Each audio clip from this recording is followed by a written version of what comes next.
Welcome back to the channel, folks, and today we'll be looking at the races for the weekend. It's been a while since we actually did a review of racing for the weekend, but it won't be a review like we used to, where we look at all of the races, and because the racing over the weekend was practically true to form for the most part. I think the biggest upset over the weekend would have been Big Argument winning. Outside of that, it was true to form. All of the winners, even Big Argument, was in my top 4 selection. Even in race number 7, where I had Dan Kwesi as the winner over T Swizzle, it was practically true to form, in my opinion, because I didn't see how T Swizzle was going to beat Dan Kwesi. And even the 8th race where I had the trifecta, 1, 2, 3, trifecta paying $518, true to form as well. So the racing was not that difficult over the weekend. That being said, I should have caught the last pick 6 yesterday, being that it was so easy. But anyway, what we're talking about today is the few talking points over the weekend. And let's start by congratulating Jockey Dane McKenzie on winning his first race on Racola, who won by 8 lengths. Now Racola was basically a bat up and catch in that event. Empress in the Breeze came second in that race ahead of Sweet Burn and Bossy Girl. Empress in the Breeze coming second at 12 to 1 to have the exacta paying $419, but that was practically an easy win. And congratulations are in order for Patrick, the Professor Wacky Lynch, on winning his 500th race of his career. Wacky Lynch is a beloved trainer at Caymanas Park. Now, the horse that caught my attention over the weekend now, being that we're bigging up the jockey, we're bigging up the trainer, and probably we should big up a groom as well. Big up to the groom of Share the Light, whose horse Share the Light was the best prepared horse for the Kenneth Mattis OD Memorial Trophy. And he himself was the best prepared groom in terms of his appearance. Alright. Mojito won the Kenneth Mattis OD Memorial Trophy. And have a look at the closing stages of that event. Making the running Mojito in front, and it's all about Mojito coming to the furlong and a half pole, chasing hard though it's unspun, trying to come on that supremacy out wide, coming on from the far back. It is a sheer delight also coming on to that is a Super Alex, but Mojito has flown the coop. Mojito in the Kenneth Mattis OD Memorial Cup. Mojito beats unspun. Running on for third, a very good effort from Super Alex. No, Mojito finished in 155 and 2 on a fast track, yes. But the manner in which Mojito basically geared down and still managed to dismantle the field is sending message to us that Mojito is a contender for the Mute Mile. Mojito is back. Mojito is ready. Mojito is coming for some of these horses for the Mute Mile. I said it in the review that I did of the horses that are going to come down for the Mute Mile, that I am not impressed by the horses that are coming down. Yes, some of them are well bred, including that horse that comes out of Into Mischief, but I'm not impressed with what they've been doing overseas. And naturally, I am taking my Jamaican horses to beat those horses. Right? And Mojito has shown that he's one of those horses that can do well in this Mute Mile. And of course, in the big up segment, big up to trainer Fitzgerald Richards, who seems to have found back ability doing well over the weekend. Fitzgerald Richards has the talent of getting horses who are potential back to their best. We have seen him done it already on multiple occasions.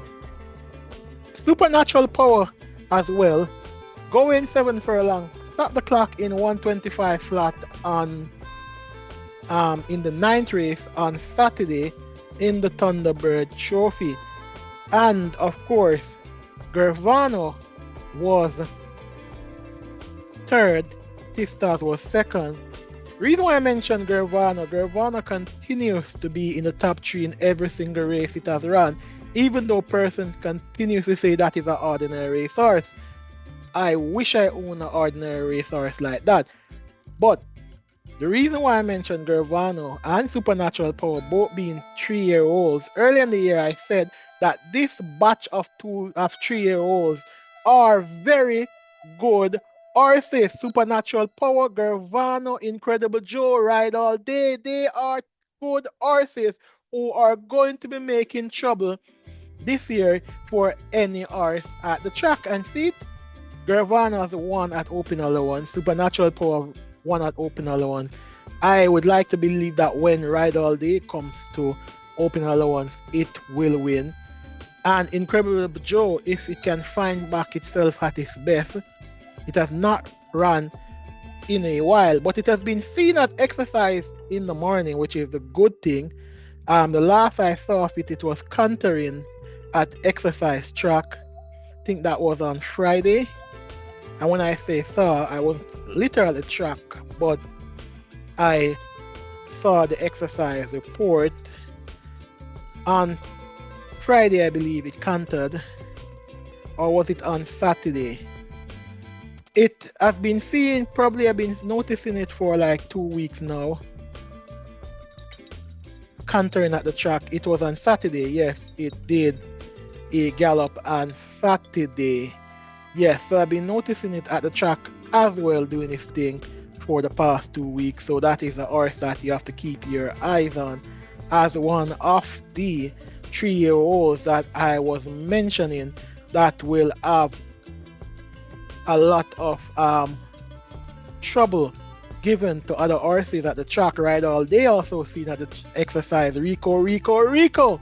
So this batch of 3-year-olds, I will continue to sing their praises, is going to cause trouble this year. And I am making a bold prediction right now on YouTube that one of those horses, Supernatural Power, Ride All Day, probably even Gervano at long odds, Incredible Joe, one of those horses are going to win the Mute Mile. That is my prediction.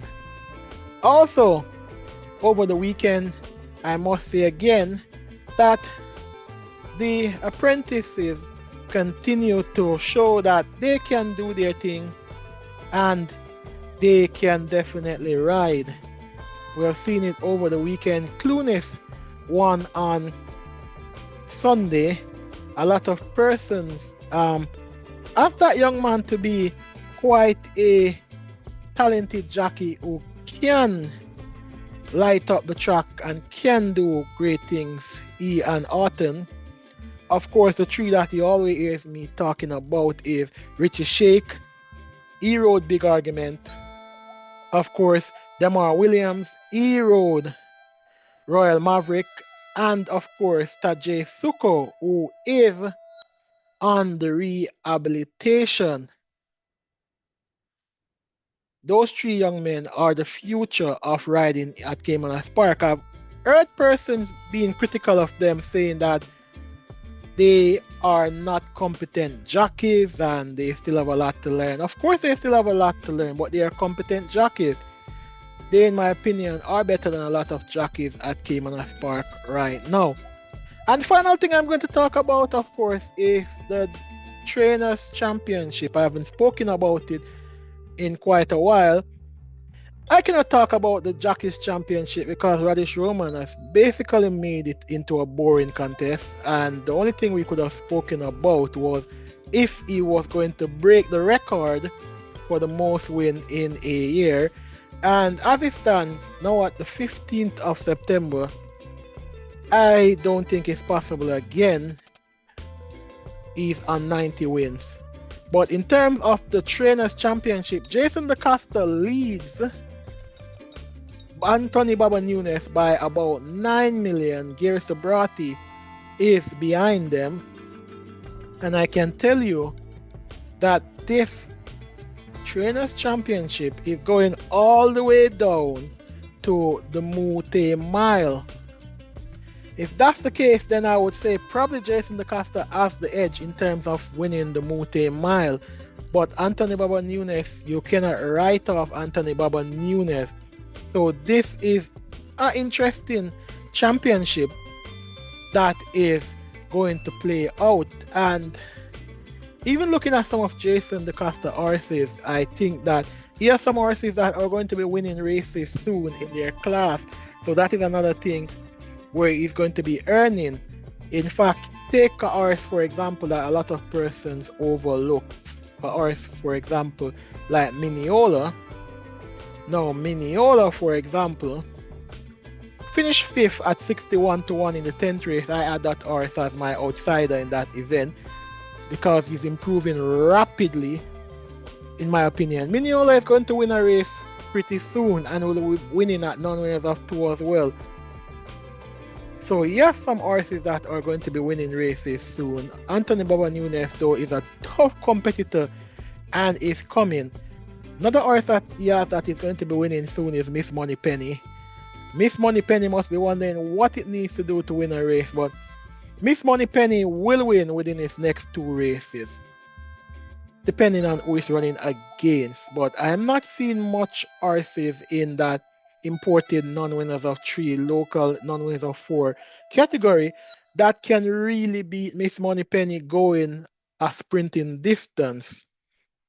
So let us see how that one pans out. But this has been a review of racing, just talking about my observation for what took place on the weekend, guys. If you were able to win some money, you can let me know down in the comment section. Peace out for now.